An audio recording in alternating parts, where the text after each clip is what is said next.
so good day to all. No? Once again, welcome to my channel, Unboxing Real Estate PH. Alright, so kanina around 3:45 in the morning, umalis kami ng Iligan.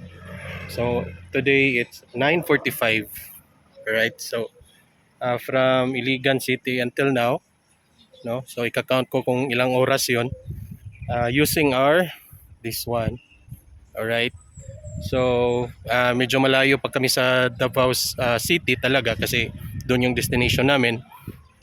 I hope you will watch to our video with my family and be with us as we have our journey. Alright?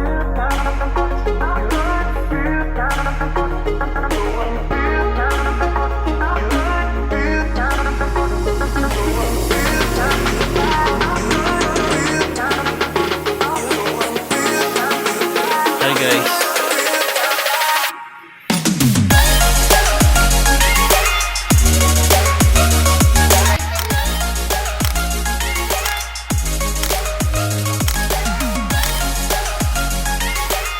So ngayon nandito kami sa La Toscana.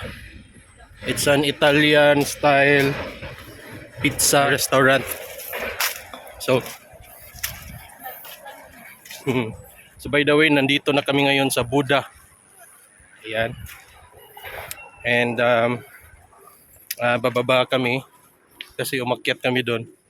Meron kasi siyang itong restaurant na to, meron siyang yung parang curiosity something. So galing kami doon. Umakyat kami. Ngayon pababa na kami. So kakatapos lang namin kumain. Alright.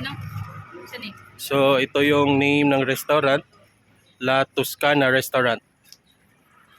Alright. So what are you doing? Resting. Resting. Yeah. Comfy? Yeah. You're so comfy? Yeah. Dato ka agi doy sa likod ko, dato sa likod. No. So while on travel, ganito yung itsura nila.